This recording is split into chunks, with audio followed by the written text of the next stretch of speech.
제가 지난 주간에 설교를 준비하면서 이번 주간은 믿음에 대해서 설교를 해야 되겠다라고 이 마태복음 15장은 마가복음 7장하고 동일한 메시지예요. 마가복음 7장에는 수로보니게 여인, 헬라 여인이죠. 이방 여인이에요. 똑같이. 그 여인이 여기 가나안 여인입니다. 이 가나안 여자의 믿음, 수로보니게 여인의 믿음에 대해서 예수님께서 칭찬하시는 그런 내용을 담고 있는 거고, 우리 교회에서도 여러 번 설교도 했을 거고 부흥회 가서도 설교했던 그런 본문이 되겠습니다. 제가 이번 설교를 준비하면서 어떤 보도자료 하나를 보게 됐냐면, 군산에 여러 번 가보셨죠? 저도 여러 번 군산 가봤는데, 군산에 가면 성광교회라는 교회, 이거 밝히는 이유는 좋은 내용이기 때문에 밝히는 거예요. 그 메시지의 내용 하나가 뭐냐면, 방송에서의 내용이 그 군산 성광교회가 2015년도 이후에, 그러니까 지금이 2024년이니까 만 9년밖에 안 됐어요. 9년 동안 해외에다가 교회를 120교회를 세웠다는 거예요. 깜짝 놀랐어요, 여러분. 대단하다, 저 교회. 새로 부임하신 목사님이, 그 이전에 계셨던 목사님은 그렇게 하지를 못했고, 2015년도에 부임하신 담임 목사님이 이 교회가 기장교회. 그 120교회를 짓고 있고, 그 다음에 현재 학교도 짓고 있고, 그래서 목사님이 목회 마칠 때까지 150교회를 짓는 것이 목표라는 거예요. 그리고 현재 계속해서 짓고 있는 그런 상황들인 거예요. 대단한 교회다. 그러면서 그들이 교회 짓는 방법이 교회에서 헌금 가지고 교회를 짓는 것이 아니라, 장로님이 정년 퇴임해서 퇴임한 퇴직금 가지고, 손녀 예를 들어 가지고 병원에 가서 어떤 치유받은 거에 대한 어떤 요즘은 다 보험들도 들잖아요. 다 보험 안 드는 사람 없잖아요. 그런 보험금 받아가지고 하고, 본인들 가정에 경축사가 있으면 어떤 때는 자기 아들 이름으로, 자기 딸 이름으로, 자기 며느리 이름으로, 자기 손자들 손녀들 이름으로 교회를 한 개씩 하나님 앞에 올려드리면서 100개가 넘는 교회를 현재 짓고 있다는 거예요. 대단한 교회구나.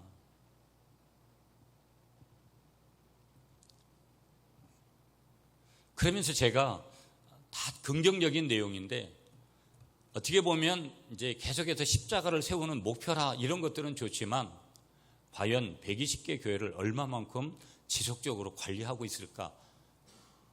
약간 그런 의구심도 들었어요.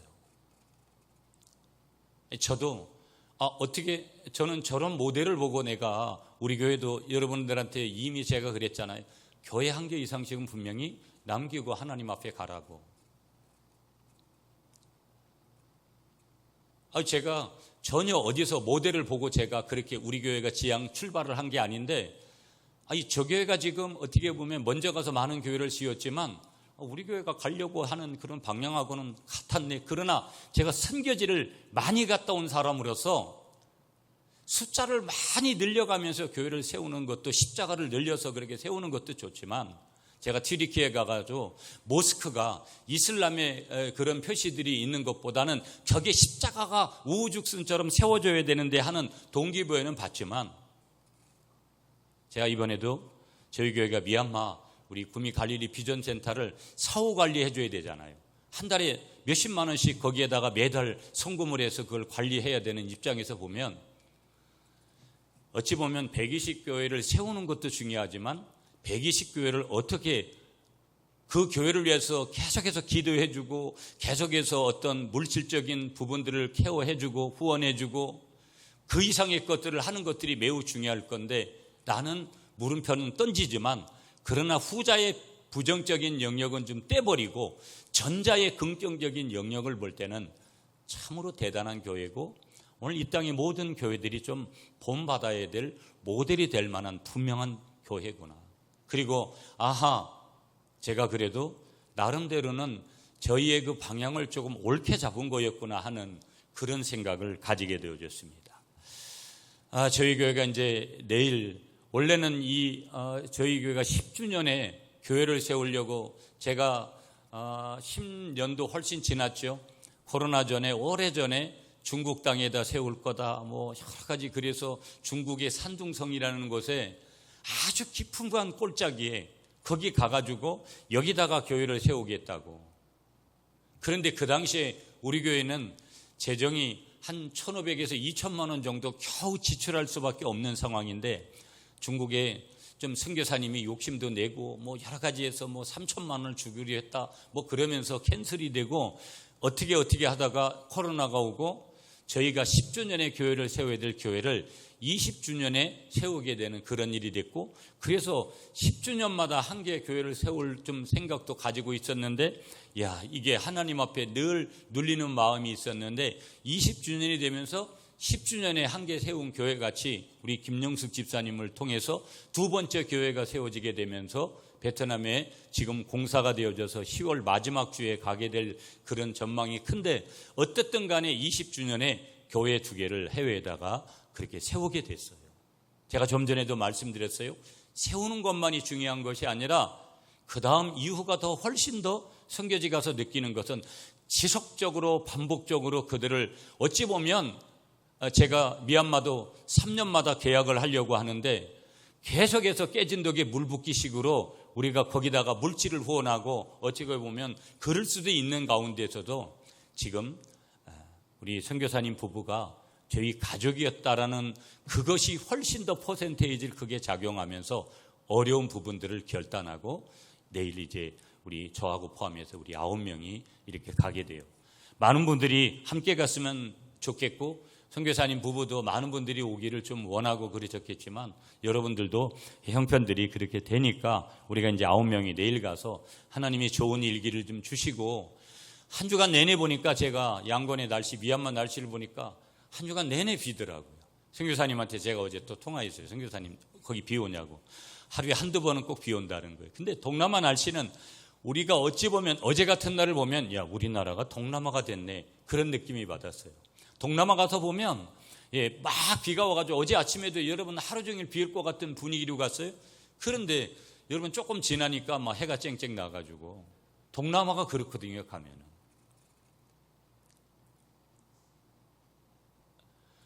우리가 미얀마든 또 우리 집사님을 통해서 우리가 베트남에 세워지든, 그리고 앞으로 제3의 제4의 제5의 교회가 세워지든 우리가 뭐 때문에 그렇게 할까? 이유는 다른 게 아니라 우리가 믿음의 사람이고 우리에게는 뭐가 있기 때문에 그렇게 하는 거예요? 믿음이기 때문인 줄 믿습니다. 그래서 하나님이 나를 보시는 것은요, 나의 믿음을 보지. 사람들은, 우리나라는 성령 대국이기도 하잖아요. 보면 요즘은 인위적으로 만든 사람들이 많아요.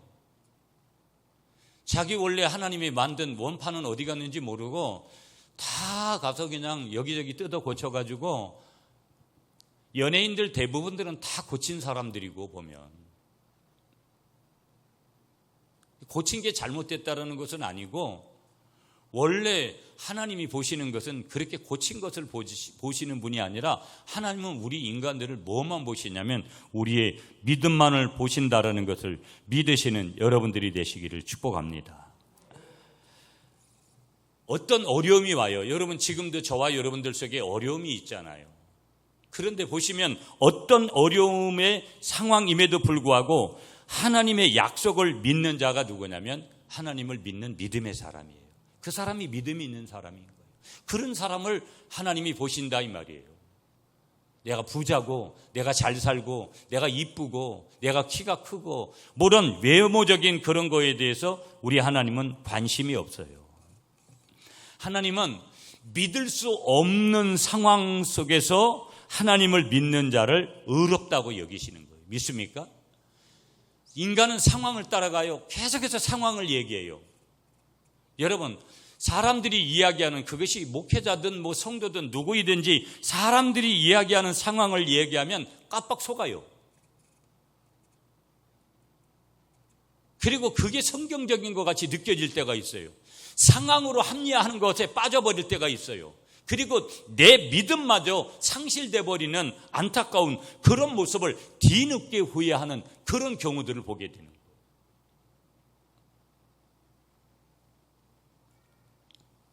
믿음이 뭘까, 여러분? 믿음의 그 기원이 인간에게 있지 않아요. 믿음은 사람으로부터 출발하는 게 아니라는 거예요. 그러면 믿음은 어디로부터 오는 것이냐? 믿음은 선물이기 때문에 누군가가 주는 거예요. 그 믿음은 전능자이고 구원자이고 창조주이신 우리 하나님으로부터 우리들에게 선물로 주어지는 줄 믿습니다. 신념이라는 것은 만들어지는 거예요. 나에게 신념이라는 것은 내가 만든 거예요. 그렇기 때문에 이 신념이라는 것은 언제든지 무너져요. 작심삼일이 될 수도 있는 거예요. 그런데 믿음은 주어지는 은혜라는 거예요. 선물인 거예요. 내가 그 믿음을 만들고 싶다고 해서 만들어지는 것은 결코 아니라는 거예요. 여러분, 오늘 우리가 신앙생활이에요. 영적인 원리 하나가 뭐냐면, 신앙생활을 우리가 건강하게 하는 사람은 신앙의 성장이 일어나야 돼요. 많은 사람들이 안진뱅이 같은 신앙이 있어요. 횟수만 지나가는 거예요. 1년 돼서 예수 믿은 지 2년 돼서 3년 돼서 10년이 돼도 성장이 돼야 되는데 성장이 일어나지 않으니까 그 다음에 따라오는 기차 레일 같은 게 뭐냐면 성장이 돼야 성숙한 신앙으로 가거든요. 성장이 일어나지를 않으니까 성숙의 단계가 뭔지를 모르는 거예요. 맨날 어린아이 같은 짓을 교회 와서도 하고 교회 밖에서야 자기 마음대로 사니까 안 보는 사람 없다고 해서 그냥 그렇게 살아가는 거예요. 여러분을 오늘 이 아침에 축복합니다. 여러분의 믿음이 반드시 먼저 성장해야 성숙으로 나아가게 되는 줄 믿습니다. 신앙은 성숙하지 못하면 매일 하나님의 영광 가려오는 거고 다른 주위에 있는 사람들에게 항상 악영향을 미치는 거예요. 항상 사단의 도구 될 수 있는, 사단에게 기회를 줄 수 있는 그런 존재가 내가 될 수 있다 이 말이에요. 성숙한 사람도 넘어집니다. 그럼에도 불구하고 성숙한 사람보다는 성장하지 못한 사람이 훨씬 더 자주 넘어지는 거예요.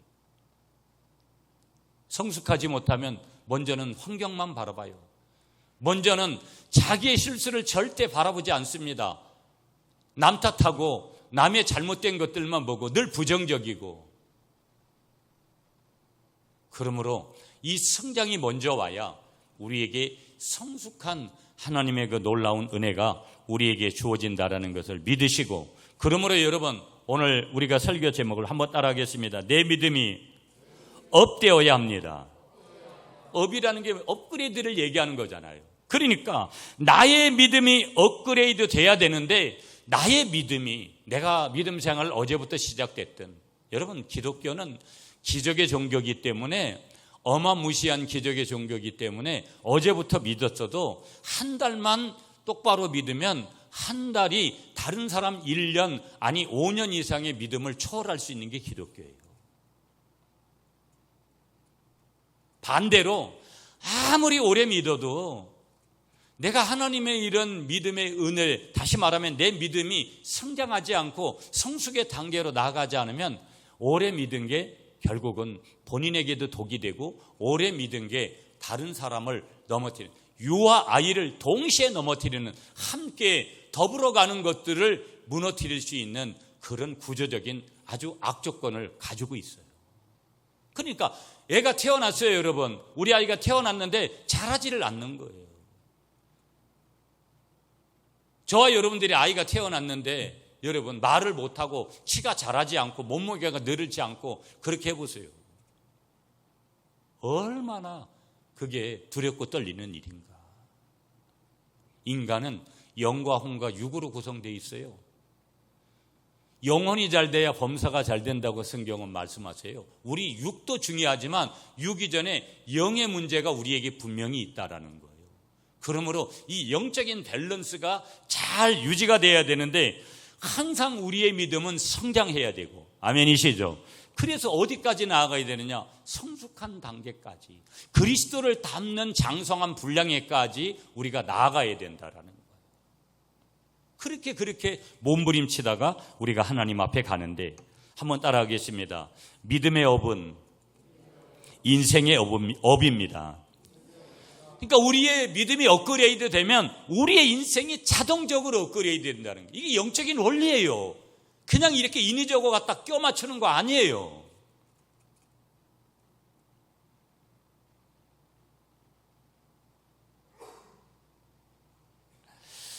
성경을 한번 가보면 여러분 신구약 성경 중에 가장 핵심적인 주제 단어가 뭐냐면 믿음이라는 단어예요. 신약 성경만 봐도 헬라어로 피스토스라는 이 믿음이란 말이 600번 이상이나 등장을 하는 거예요.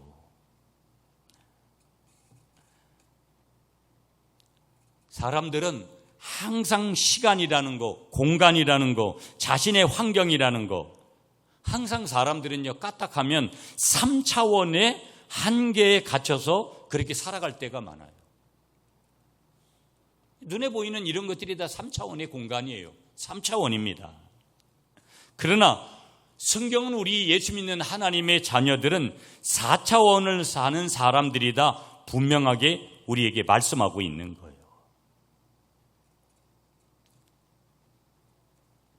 믿음이 변하면 우리의 인생이 얼마든지 변할 수 있다는 것을 말씀하는 거예요.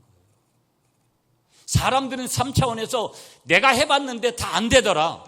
3차원에서는 안 되죠.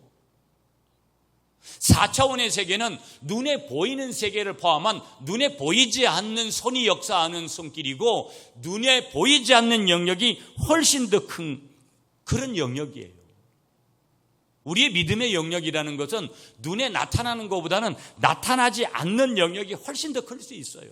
이해하는 영역보다는 이해가 되지 않는 영역이 훨씬 더 많을 수 있다는 거예요. 우리 인생을 업그레이드 시키는 최고의 전략이 뭘까? 그 전략은 믿음을 먼저 업그레이드 시켜야 되는 거예요. 내 외모를 가꾼다고 해가지고 그런 일이 벌어지는 것이 아니라 그런 것을 하지 말라고 제가 그러는 것이 아니라 그런 게 우선이 아니라는 거예요. 자기 인생이 경험이 많아진다. 그것이 어떻게 보면 4차원의 원리를 작동하는데 방해 요소가 훨씬 더 있을 수 있다라는 거. 예수님께서 말씀하세요. 겨자씨만한 믿음이 있으면 산을 옮길 수 있다. 여기서 산이라는 것은 뭐예요? 우리 인생을 살아가면서 인생의 문제들, 인생의 환경들, 인생의 한계들을 말하는 거예요. 이 말은 믿음이 겨자씨만큼도 없다는 그런 뜻이 아니라는 거예요. 겨자씨만한 믿음만 사용을 해도 인생의 한계를 뛰어넘을 수 있다는 것을, 기적이라는 미라클이 일어날 수 있다는 것을 우리에게 말씀하고 있다는 거예요. 그런데 왜 우리는 그 믿음의 원리를 사용하지 않을까? 놀랍죠? 저나 여러분이나 그런 대단한 믿음이 우리에게 그렇게 주어졌는데 그 믿음을 사용하지 않더라는 거예요. 그래서 우리의 믿음을 업그레이드해야 인생이 업그레이드 될 수 있다. 두 번째로 말씀드리고 싶은 내용이 뭐냐면 우리의 믿음이 거짓된 믿음이 아니라 참다운 믿음이 되어야 될 줄 믿습니다. 우리가 인생을 살다 보면 아주 건강 문제로 여러 가지 자식 문제로 돈 문제로 앞이 캄캄하고 아무것도 보이지 않는 상황에 부딪힐 때가 얼마든지 있는 거예요. 그렇게 부딪힐 때 나는 어떻게 행동을 하고 어떤 마음을 품고 어떤 신앙관을 가지고 있는가? 많은 사람들이 믿음을 가지고 있다고 이야기를 해요. 예수 믿는 많은 사람들이 믿음 생활한다고 그렇게 하면서도 정작 이런 상황을 만나게 되어지면 믿음이 작동되지를 않더라는 거예요. 믿음 따르고 인생의 문제를 해결하는 것 따로예요. 대부분이 다 4차원적인 그런 생각, 4차원적인 그런 그 말, 4차원적인 그런 믿음을 가지고 어떤 일을 처리해 가려고 해요. 왜 그런 것이냐? 3차원의 모든 것들이 나를 지배하고 있었기 때문에 그런 것이다. 그래서 3차원의 차원에서 문제를 해결하는 사람들을 보면 문제를 먼저 보게 되고요. 환경을 먼저 보게 되고요. 인간적인 해결책을 먼저 생각해 보게 되고요. 4차원에 계신 하나님을 생각하지 않고요. 하나님을 의지할 믿음을 갖지를 못합니다.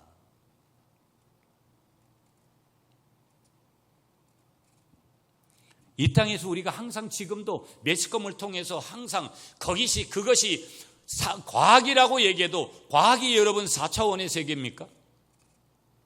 성경은 과학을 4차원의 세계라고 영성의 세계라고 말씀하지 않아요.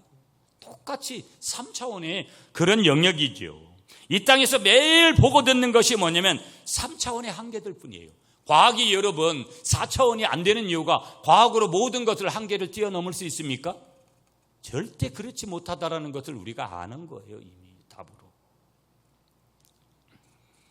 때문에 사람들은 3차원의 인생 한계에 갇혀 살 수밖에 없는 것처럼 그렇게 생각을 해요. 아니 뭐 어차피 우리가 뭐 이런 세상에 사니까 어쩔 수 없는 거 아니야? 예스를 거기다가 놓으려고 해요. 그러나 성경은 그때 우리에게 뭐라고 말씀하시냐? 예스라고 답을 주지 않고 노라고 우리에게 말씀하는 거예요. 아니라는 거예요. 그것은 사실이 아니라는 거예요. 진실이 아니라는 거예요. 우리에겐 이 세상과 환경을 지배하고 바꾸는 힘, 능력, 파워가 있는 줄 믿습니다. 그게 뭐예요? 4차원의 믿음의 세계라는 거예요. 4차원의 믿음의 세계. 오늘 본문 보세요. 여러분 이 수로보니게 여인 가나안 여인이 나와요. 그런데 보세요. 이 마가복음 7장에는 수로보니게 똑같은 기사예요, 여러분. 그런데 여러분 이 수로보니게 여인 가나안 여인이 보여주는 영성은 4차원의 영성이에요. 절대 믿음을 가진 거라는 거예요. 여러분 여기 마가복음 7장에 가면 예수님께 부스러기라도 좀 달라는 거예요. 아주 인간적으로 3차원의 영성으로 보면 뻔뻔한 여자예요.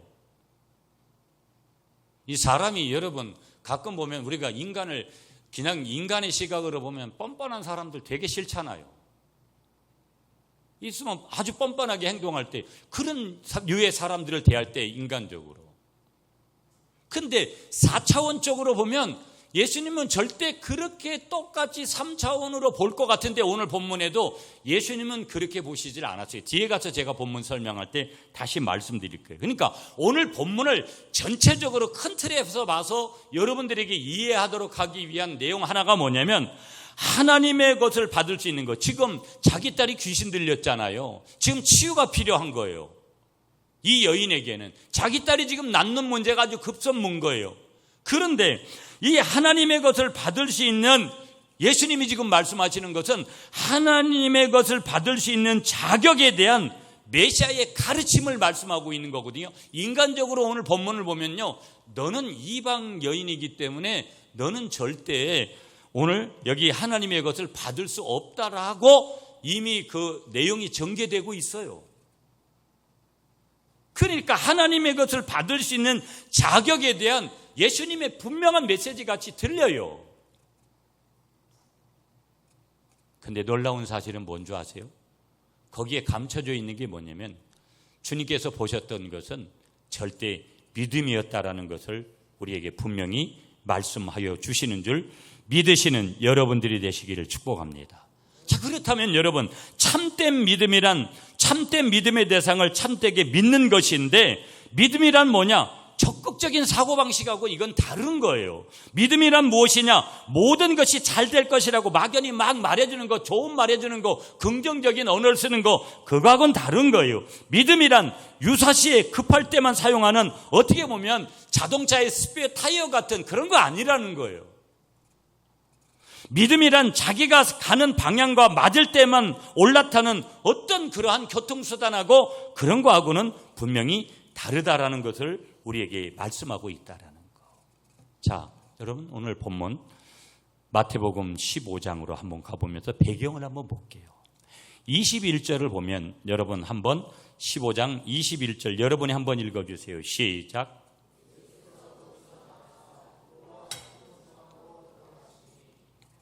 예수님께서 어디로 가시냐면 두로와 시돈이라는 것은 이방인의 지경으로 들어가시는 거예요.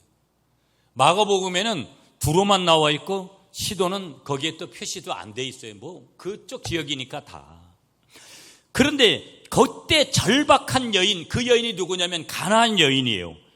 예수님께 나옵니다. 오늘 성경에 보면 22절로 가보세요. 22절에 가나안 여자 하나가 그 지경에서 나와 소리질러 이르되 주 다윗의 자손이여 나를 불쌍히 여기소서 내 딸이 흉악하게 귀신들난 나이다. 지금 이 가나안 여인이 자기의 필요가 뭔지를 위해서 지금 예수님께 외치는 거예요. 그런데 거기 외치는 내용 하나가 뭐냐면 주 다윗의 자손이여 나를 불쌍히 여기소서 자비를 외치는 거예요. 자기를 불쌍히 여겨달라는, 자기에게 자비를 베풀어 달라는 거예요. 그런데 누구에게 외치냐면 다윗의 자손에게 외쳐요. 그러면서 다른 사람을 위해서 외치는데 누구를 위해서 외치냐면 자기 딸, 지금 여기 흉악하게 귀신 들린 자기 딸을 위해서 지금 외치는 거예요. 자, 23절에 가볼까요? 예수는 한 말씀도 대답하지 아니하시니 제자들이 와서 청하여 말하되 그 여자가 우리 뒤에서 소리를 지르오니 그를 보내소서. 참, 뒤에 또 말씀드리지만 여러분 적용해서 여기서 우리가 붙들어야 될 중요한 한 가지가 있어요.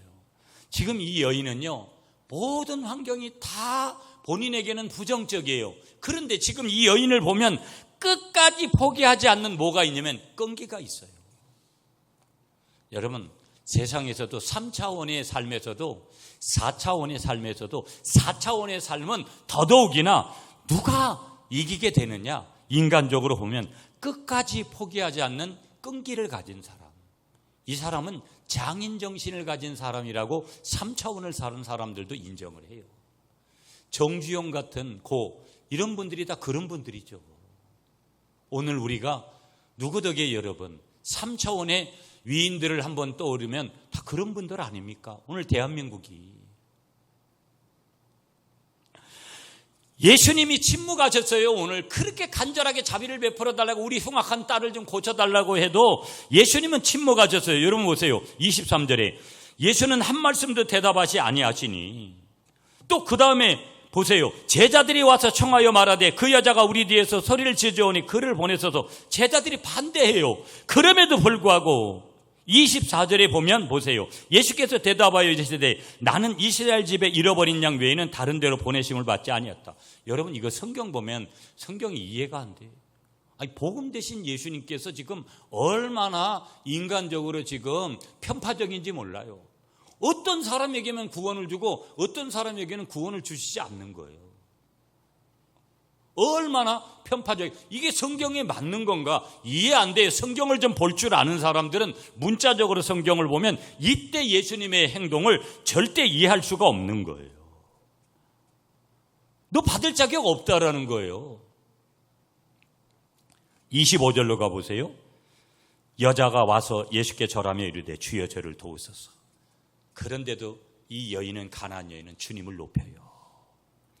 그러면서 27절에 보면 여러분 겸손과 복종의 모습을 보여주고 예수님의 평가를 수용해요. 26절 여러분이 한번 읽어주세요. 시작.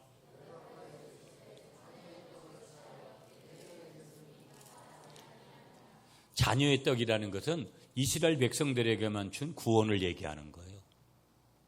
이 구원을 뒤에 가보세요. 여러분, 개들에게 던짐이 마땅하지 않다. 이방인들에게는 말 그대로 이스라엘 백성들이 자기들에게만 구원이 있는 줄 알았잖아요. 처음에 유대인들이.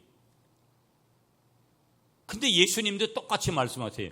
아니, 그거 자녀의 떡을 개들에게 던짐이 마땅하지 않다. 너에게 구원을 베풀 수 없다. 단호하게 반대하는 거고 똑같은 얘기를 지금 주시는 거예요. 그런데 그 평가를 수용해요. 그러면서 27절에 뭐라 그래요? 여자가 이르되 주여 올소이다마는 개들도 제 주인의 상에서 떨어지는 부스러기를 먹나이다. 그러니까 이 말은 뭐예요?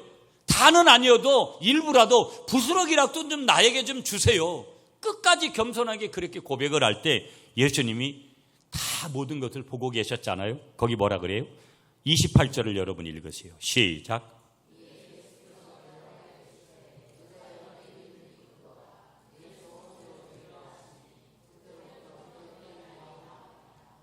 아멘. 자, 보세요. 믿음으로 지금 이 여인은 절실하게 요구를 하는 이 사람에게 예수님께서 보여주신 태도는 뭐냐면 거절의 태도였어요. 외형적으로 보면은요.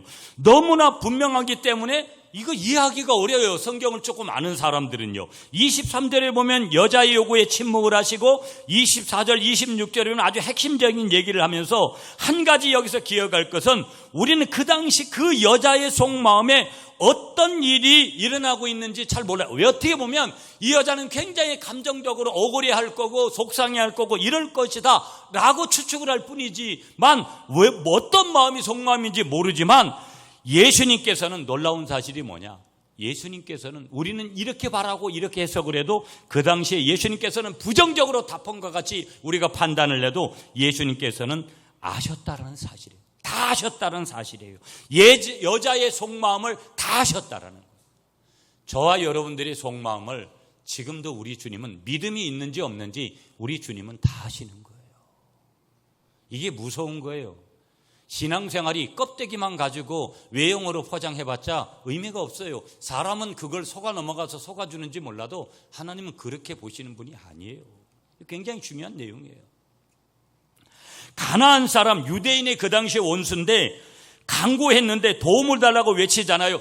22절에 보면 이 여인이 세 가지를 외쳐요. 첫째는 자비 불쌍히 여겨달라고 외치고요. 두 번째는 22절에 다 계속 자신의 요구를 들어줄 다윗의 자손께 구하고 있고요.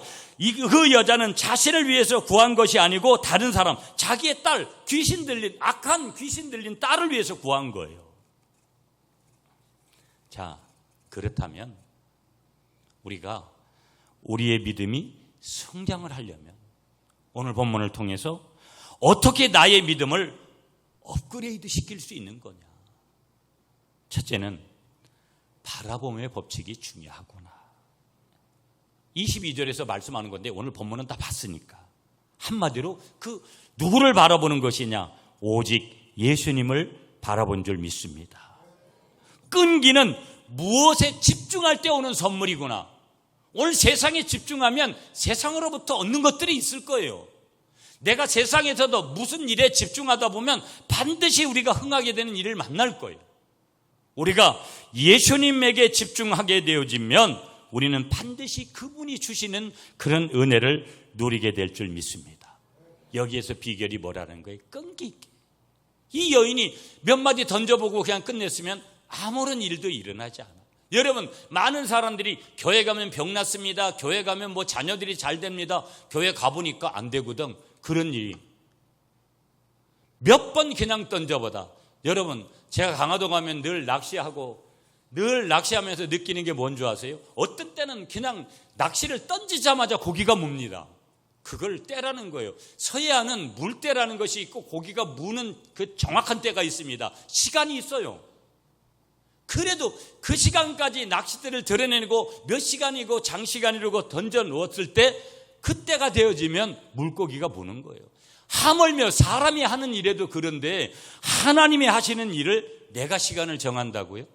그건 하나님의 시간대에 일어나는 거지 인간이 그 시간을 정할 수가 없는 거예요. 내가 할 일은 끈질기게 그냥 최선을 다해서. 예배도 여러분 지난주일에 예배 드렸어요. 지난주에 예배는 예배가 은혜스럽고 좋았는데 이번 주에 예배는 내가 오늘 뭐 무슨 일이 있어가지고 기분도 안 좋고 흥도 안 나고 오늘 예배는 별로 뭐 분위기가 완전히 지난주하고는 180도 다운될 수 있어요.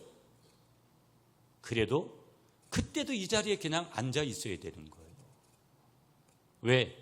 단순 방법 지속이라는 것이 영적인 원리에서 중요한 거예요. 내가 내 자신이 흥날 때에만 예배가 살아있는 예배를 드린 거고 내 자신의 흥이 죽어서 예배가 잘못된 거고 그건 자기의 판단이지. 이 여자는요 3가지의 장애가 있었어요. 23절에 보면 예수님이 침묵하신 거예요. 한 말씀도 대답하지 아니하시고. 23절의 두 번째 장애가 뭐냐면 제자들의 반대가 있었어요. 제자들이 뭐예요? 그 여자 보내세요. 그 여자 보내세요. 예수님께 그러는 거예요. 세 번째 장애가 뭐냐면 26절에 보면 그 여자에게 도움을 받을 자격이 없다고 말씀하시는 예수님의 예상밖에 지적이 있었던 거예요. 너는 내가 너를 도와줄 그런 자격이 없다. 이방인 자녀의 떡을 구원을 걔들에게 이방인 가나안 여인에게 준 적이 없다. 예수님이 딱 잘라 말하는 거예요. 바라봄의 법칙, 끈기. 두 번째 우리가 어떻게 나의 믿음을 업그레이드 시킬 수 있는 것이냐? 겸손해야 된다는 거. 여러분 예수님이 지금 가혹하게 아주 거부하는 말씀을 하시는 대로 돼도 이 가나안 여인은 믿음으로 반응을 해요. 저는 제가 지금껏 목회하면서 제가 강단에서도 그러지만 제가 여러 가지 성경적인 것은 내가 막 뭐라 하기도 하고 해요. 내가 여러 가지 하면서 그러면 여러분 벌써 이미 마음이 상해가지고 삐뚤어진 사람들은 지가 길로 가요. 제가 21년을 보면서 정확하게 그런 사람들 많이 봤어요. 그런 사람들하고 내가 일을 해봤자 여러분들도 직장 생활을 하든 사업을 하든 그런 사람들은 이미 내 사람이 아니에요. 여러분 지금 뭐 정치에서 전당대회 하고 있잖아요. 여당이든 야당이든 사람들 보세요. 사람은 믿음의 대상이 결코 될 수가 없어요. 사랑하는 것뿐이죠. 나한테 잘해주든 못해주든. 그러나 분명히 내가 사람도 믿어야 될 사람이 있고 믿지 않아야 될 사람이 있는 거잖아요. 내가 어떤 일을 할 때. 오늘 이 여인은 그런 데서 겸손함이 있는 거예요. 겸손한 사람과 겸손하지 않은 사람의 차이가 여기서 오는 거예요. 영적으로도요. 이 여인은 겸손한 거예요. 가혹하거나 거부하는 말씀을 하는데도 이게 믿음의 사람이라는 거예요.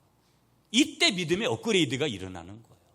마지막 한 가지만 보면 결국은 위대한 믿음을 가졌는데 오늘 결론이 여러분 뭐예요? 28절이잖아요. 그리고 마가복음 30장에 가보면 37장 30절에 가보면 귀신이 나갔더라. 이 여인의 여러분 믿음으로 반응하는 결론이 뭐겠어요? 자기 딸 고치는 거였어요. 그런데 성경은 귀신이 나갔더라. 그 믿음대로 된 거예요. 오늘 본문에 28절에서 예수님께서 이르시되 여자여 내 믿음이 크도다 내 소원대로 되리라. 그때부터 그의 딸이 나으니라. 초대교회 성도들은요 최우선순위가 뭐였냐면 부활이었어요. 부활. 이건 기독교가 가지는 어마무시한 거거든요. 이거는 실제지 가상이 아니에요. 초대교회 성도들은 신앙생활에서 무엇을 가장 중요시 여겼는가? 예수 그리스도의 부활을 믿는 신앙이에요. 예수님이 부활하셨듯이 나도 부활한다. 아파트 100평에 살 것까지만 그런 것만 생각하지 말고 매일 되지도 않는 로또 복권 사놓고 로또 복권 되기를 그렇게 기도하지 말고 우리의 중심에 뭐가 있어야 된다라는 거예요? 예수님의 실제 부활이 내가 믿어줘야 되고 그런 삶을 살아야 된다라는 거예요. 그게 뭐라는 거예요? 위대한 믿음이라는 거예요. 여러분 오늘 말씀을 정리하면서 내 믿음이 살아야 돼요. 여러분 그 믿음 아니면 다 껍데기예요. 그냥 내 몸만 여기에 와 있으면 뭐 할 거예요? 믿지 않는 믿음이냐 실제 믿는 믿음이냐 이건 너무나 중요해요. 이 뜨거워지는 여름에 나의 믿음을 다시 한번 주님 업그레이드 시켜 달라고 그렇게 기도하면서 더 큰 믿음의 자리로 달려가는 여러분들이 되시기를 간절히 축복합니다.